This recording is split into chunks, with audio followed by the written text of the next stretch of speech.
temporada 3, capítulo 3, titulado Un hijo afortunado. El primer episodio fue un prólogo entretenido y el segundo sirvió como una despedida de la actriz que le daba vida a Livia. Además, nos presentó algunas tensiones principales y a algunos personajes que estarán en la temporada. Entonces, el tercer capítulo es el que pone en marcha la tercera temporada. Bienvenidos a otro sobreanálisis de Los Soprano. Como siempre, recuerden que habrá spoilers y por aquí les dejo la lista de reproducción de los análisis anteriores. El título de este episodio hace referencia a que tal vez Chris, Jackie, AJ y Tony son o no hijos afortunados. Puede que sea mejor considerarlos como hijos desafortunados. Ya sabemos cómo es Tony y su historia. Chris es alguien inmaduro y adicto que no le va muy bien en un principio, ya siendo miembro de la familia oficialmente. Jackie no les hace caso a los consejos de Tony y se va por el camino de las malas elecciones. Por último, AJ es un adolescente infeliz y que no le va bien en la escuela. Y bueno, también podríamos agregar a Janice a la lista, puesto que las escenas más perversas del capítulo la involucran.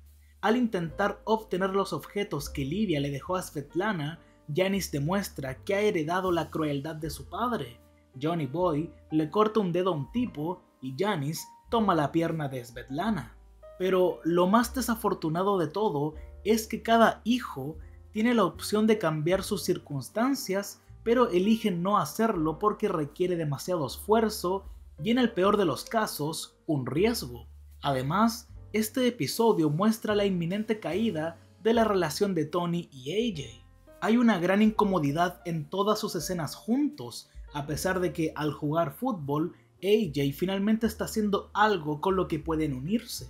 Es como si Tony pensara que el hecho de que AJ jugara al fútbol lo convirtiera en el hijo que siempre quiso, y AJ pensara que simplemente jugar ese deporte sería suficiente para que Tony lo aceptara. Y ya conociendo la dirección que toma la trama de AJ en la serie, no podemos evitar sentir que este es el episodio que muestra que no hay futuro en el que Tony y AJ puedan tener una relación adecuada entre padre e hijo. AJ es diferente a Tony en muchos aspectos, que cuanto mayor se haga, más difícil le resultará a Tony aceptarlo. Además, el único rasgo que AJ parece obtener de su padre es su ansiedad y ataques de pánico. Anthony Jr. siempre verá a su padre como una figura de intimidación más que de amor, y Tony siempre verá a su hijo como una figura de debilidad más que de orgullo. Por otro lado, Tony intenta actuar como una figura paterna para Jackie. Al principio, el joven le hace pasar un mal rato porque está convencido de que Tony hizo que eliminaran a su tío Richie. Esto en realidad iba a ser así, pero Janice se le adelantó. Tony quiere que Jackie no se vaya por el mal camino y está convencido de que con la orientación adecuada, Jackie puede convertirse en un ciudadano honrado y un profesional legítimo, y recluta a Christopher en la búsqueda para salvar a Jackie. Pero Chris, a quien le faltan $2000 en su pago para Paulie, se asocia con Jackie para asaltar un concierto benéfico. Tony no está contento al saber que Chris no alejó a Jackie de tal actividad criminal. Sin embargo, irónicamente, está feliz de recibir una parte del dinero viniendo de Paulie, dinero que vino del robo. Y por supuesto, Christopher se siente decepcionado de que su propia figura paterna, o sea, Tony, le pida que cuide a Jackie porque la vida criminal es demasiado para él, cosa que pudo haber hecho también con Chris. Y todos estamos de acuerdo que Tony realmente no tenía que hacerse cargo de Jackie. Sus principales obligaciones paternales son hacia AJ. Asiste a sus partidos de fútbol y le da buenos consejos, ya que él mismo fue atleta cuando era más joven. Hasta se preocupa mucho de él por si se lesionó, pero inmediatamente vemos que su hijo no solo está bien, sino que ha recuperado el balón suelto. Es un jugador valioso o un hijo afortunado que no se lesiona y tiene un padre preocupado y capaz que puede guiarlo a través de los enredos de la vida y el deporte. Por su juego heroico, AJ es nombrado capitán de la unidad defensiva, pero al escuchar esa noticia se desmaya. Tal vez no sea tan afortunado después de todo, parece que pudo haber heredado lo mismo que tiene su padre y su abuelo. En la temporada 1, tuvimos flashbacks de Tony cuando niño, que sirvieron para compararlo con AJ.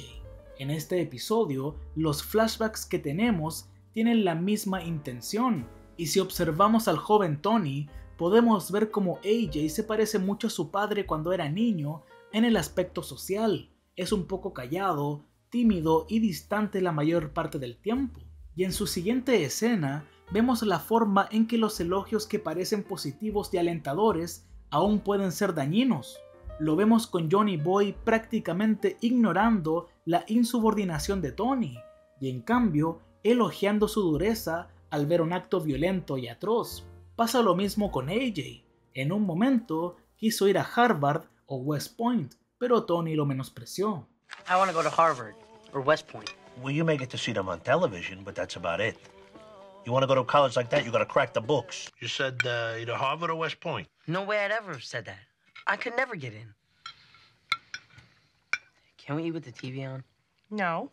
Y ahora, como AJ podría ser buen jugador de fútbol, la actitud de Tony cambia y sugiere estas escuelas. Pero su hijo ya está dañado por los comentarios anteriores, y momentos antes derrama la leche y normalmente Tony lo regañaría, pero esta vez no lo hace. Y también en una escena anterior nos dejan claro que Tony quiere pasar tiempo con su hijo, pero solo si comen, no si juegan Nintendo. Ver todo esto puede que nos haga sentir un poco mal por AJ, sobre todo lo que tiene que pasar al final de la temporada. Tony lo ama, pero lo está arruinando. AJ quiere el amor y aprobación de su padre, pero se está dando cuenta de que solo los obtiene bajo las condiciones de Tony. También tenemos el momento donde después de visitar a su hermana, AJ decide que la universidad puede no ser lo mejor para él. Y en este episodio hay una extraña sensación de arresto domiciliario, por así decirlo, de AJ. Cuando no está jugando, simplemente anda deprimido y aburrido. No querer hablar por teléfono y luego querer hacerlo, o evitar hablar con sus padres durante la cena, y también abandonar la lección de fútbol de Tony. La forma en que está pasando en la cocina mirando por la ventana recuerda mucho a Tony en la temporada pasada, cuando él mismo sentía que tenía arresto domiciliario. Ahora pasemos a Chris. Él finalmente es parte de la familia, y Adriana está encantada por la noticia, pero por una parte tiene miedo de que en realidad llamen a Chris para asesinarlo, pero él la calma diciéndole que ha visto muchas películas, pero su miedo lo contagia y aumenta cuando Paulie lo pasa a buscar y le dice que se siente en el asiento delantero, pero en realidad no le pasa nada. Más adelante, Chris se da cuenta rápidamente que ser parte de la familia puede ser no tan bueno como parece. Tiene algunos contratiempos al administrar la operación de apuestas deportivas y no cumple con el pago que le corresponde a Paulie.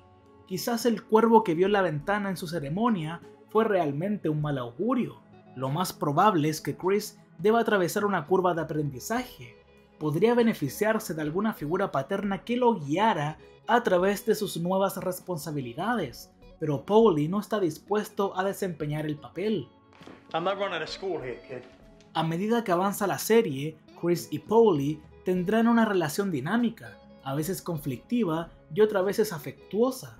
A veces parecerán tener un vínculo tipo padre e hijo, con toda la cercanía y frustración que eso conlleva. Como dije, en la ceremonia, Chris vio un cuervo. Parte de su carácter es que tiene otras ambiciones, como escribir un guión. El cuervo fue solo una exteriorización de la inquietud de Christopher, y se aferró a ese cuervo como un mal presagio. Se dio cuenta que después de este punto no puede volver atrás y dedicarse a otra cosa que no sea ser un mafioso. Pero también puede que haya otra interpretación del ave en la ventana. Tal vez no estaba ahí por Chris, puede que haya estado ahí por Eugene. Si el cuervo es un presagio de muerte, entonces se podría argumentar que aunque Chris es quien lo nota, el cuervo podría haber estado allí para Eugene, quien también estaba ahí para ser parte de la familia oficialmente, y sobre todo sabiendo que Eugene viola el voto que hace en la ceremonia. En fin, Chris es quien lo nota y vive atormentado de que el cuervo es un mal augurio.